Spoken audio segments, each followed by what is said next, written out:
The critics reviewed Gladiator. Now, it's time for us to roast the critics.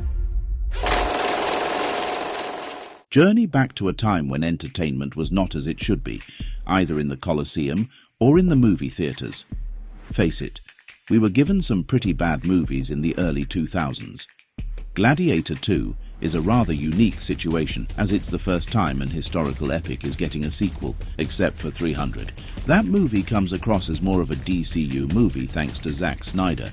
Many of us are upset that Titanic 2 never got a green light, for the big screen anyway, and others are wondering, of the two epics released in 2000, why doesn't The Patriot get a sequel?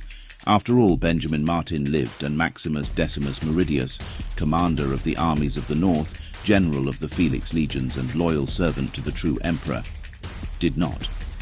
On Rotten Tomatoes you'll see that the reviews were mostly positive for this Roman saga. Audiences gave Gladiator 87%, while critics gave it a slightly lower score of 80%. So let's see why certain critics gave Ridley Scott's historic epic a rotten score.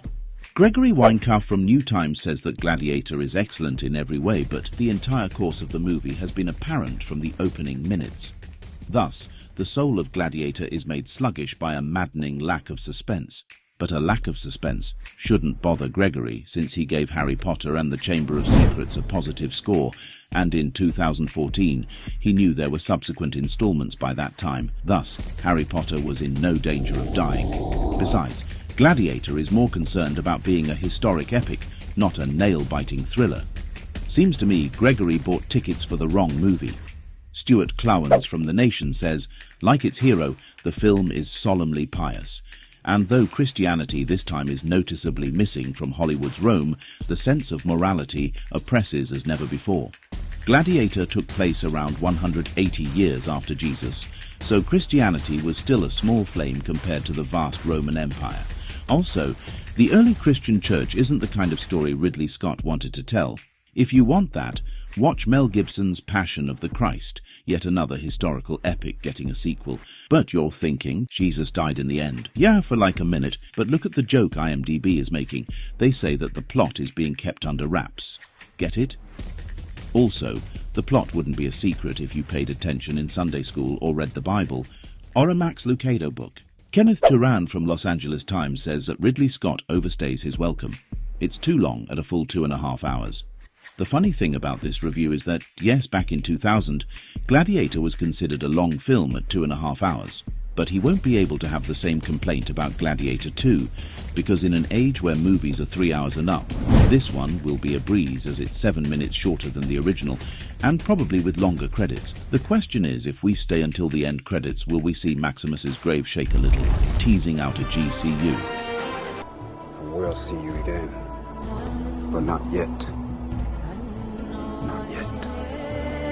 Chuck Rudolph from Matinee magazine says, it's almost like Scott's trying as hard as he can to make the worst movie of all time.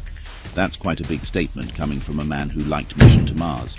He also hated Fight Club and The Sixth Sense, predicting that the latter would be collecting dust in Blockbuster. Silly twit had no idea how wrong he was. And he would, in the next year, give Spider-Man a D. But don't worry, he reserves his hard F for Ocean's 11. Toss this windbag out to the hyenas. He has no credibility as a movie reviewer. Maybe this next reviewer will take his job a bit more seriously. Oh God, seems that's not going to be the case. Marty Mapes from Movie Habit says that Gladiator is a violent, noisy, lowbrow distraction. Oh, come on now, Marty. The film's synopsis is practically splattered with blood. My name is Gladiator. A Roman general's family is murdered. Father to a murdered son, husband to a murdered wife. He seeks vengeance upon the emperor. And I will have my vengeance in this life or the next. He's sold into slavery as a Roman gladiator who must fight to the death in order to survive. What did you think was going to happen, Marty? That adolescent girls would have pillow fights down in the Colosseum sand? You bitch!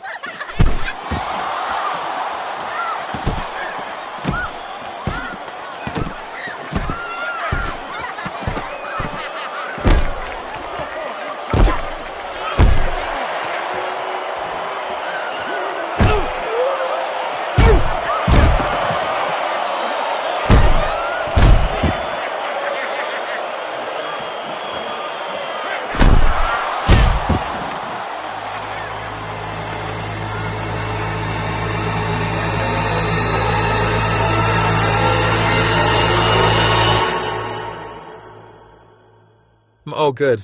My box came in just in time for the holidays. CAMDUCK? What's that? Did you order another toy for your Jeep? No, it's not that. So you know my nephew who just got released from prison? Roger? Yep. Well, he's coming to spend the holidays with us. He's a convicted felon. Well, times are tough. He stole the K from a Kroger sign. He wanted people to think the store was named after him. But not to worry. This little doohickey will catch his every move. How so? You see this black screen? There's a hidden camera behind it. So what's with the 2 USB ports, the Type-C port, 4 regular plugins, a security piece, screw, pick, and SD card? I love having normal everyday conversations with you. So all you do is plug it into the wall? That's it, and it looks inconspicuous. But what's that extra thing sticking out? That's a security piece that plugs into the lower outlet. So what's with the guitar pick? Was that just a freebie you got because of your band, Avocado Squash Nuts? Actually, it's used to pop this cover off so you can slide the memory card into the back of the reader. Then you can plug this USB port into your computer so you can watch what's going on. Does it have an HD camera and motion detection? Yes, and yes. It only films when there's motion in front of the camera. Oh, look! The manual says CAMDUCK works off Wi-Fi. Yes, but put that away so I can keep verbally explaining this to you. But it says here... It has a large angle lens which goes 120 degrees. But won't he get suspicious when he sees a red light blinking at him in the middle of the night? No, because there's no indicator light, even while it's recording. What if we're out getting groceries from Kroger? Will we be able to see the camera remotely in real time? As long as we keep it connected to the internet, it can remotely record videos, pictures, playback, and other functions. You know, in case you don't want to use the USB port. Well, now that it's set up, let's download the app. Should we get one for his girlfriend so she can watch his every move? Absolutely. But let's get a few of them so all his girlfriends can have one. Just click the affiliate link below to purchase your CAMDUCK. Wait, what are you talking about? Affiliate link? You're acting like we're being watched. Don't worry. Just go with it. Use the affiliate link. It helps the channel grow. Your nephew's here. Quick, hide the toothbrushes. No need. I've already got CAMDUCK set up in the bathroom. Oh, good. That's a relief. Wait, ew, gross. Now, do you want to watch that in 1080p or 4NP? Before we continue with the video, I'd like to point out that last year we got Barbenheimer because the 2 movies shared the same release date. How come this year we're not getting Wickedator, since both Wicked and Gladiator II are coming out on November 22nd? Let's start a new hashtag. John A. Nesbitt I am Mrs. Nesbitt from Old School Reviews complains that Gladiator can aptly be called a typical summer movie, meaning it is mindless and designed for the lowest common denominator, and that's coming from a man who gave The Wolf of Wall Street an A-. Don't get me wrong, that is one of Scorsese's best works, but come on. After 3 hours, even the straightest bloke gets tired of seeing so many boobs. This is a prime example of a film being catered to the lowest common denominators.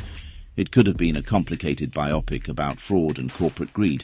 We set the initial sales price, then sold those shares right back to our friends. Look, I know you're not following what I'm saying anyway, right? That's okay then. But really, it's just non-stop snorting and motorboating. Gladiator is not meant for the simple-minded, so that explains why our friend John Nesbitt didn't get it. Rob Blackwelder from Spliced Wire says that Gladiator's storytelling was modernized for MTV audiences. Question: does this sound like music the MTV crowd would rock out to? Answer: no, it does not, because MTV stopped playing music long before Gladiator came out. Andrew O'Hehir from Salon.com says, Gladiator is a film that flails around awkwardly trying to find a reason to exist. It exists to make money, you dullard. And even more so, it exists to provide entertainment for the masses. Are you not entertained? It's the same reason Bugs Bunny and Scarface both exist, to make money so that studios can keep churning out entertainment for us. Just ask the producers of the Jurassic World franchise. They'll tell you. Or ask Bob Iger, who swore to kill Toy Story with a death by 1,000 sequels. Maniacal laugh. Maniacal laugh. Maniacal laugh. Maniacal laugh.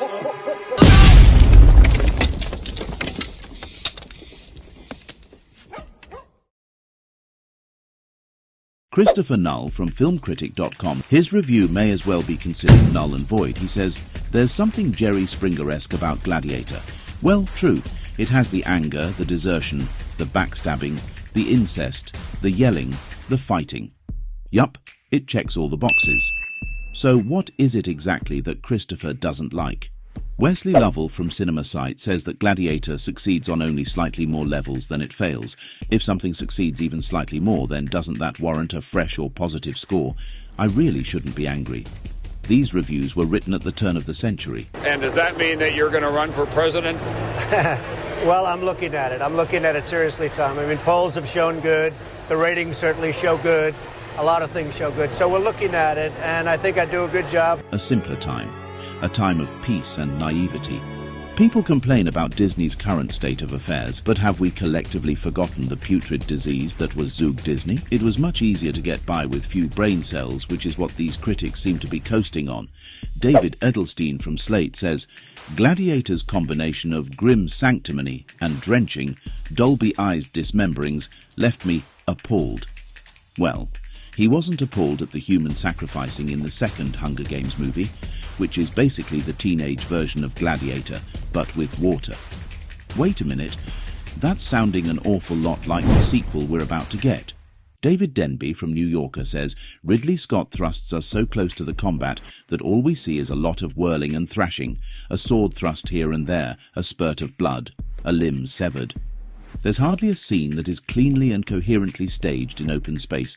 Oh, will you shut up already, Happy Hogan? It's called POV, or putting us in the centre of the action, giving the audience a sense of what it's like down in the arena. I'm sorry it wasn't polished and rehearsed enough for you, Happy Hogan. Oh, but you are from the Marvel Universe, so you're used to everything looking fake and slick. And now it's time for the most honest review of Gladiator. This week the honour goes to Scott Weinberg from eFilmCritic.com. He simply says, a joyous return of the cinematic epic. And let's hope that Gladiator II is as well. Let us know in the comments what other cinematic epic you would like to see a sequel to. Have a movie request for us? Consider becoming a patron and we'll accept your suggestion as a thank you. The link is in the description.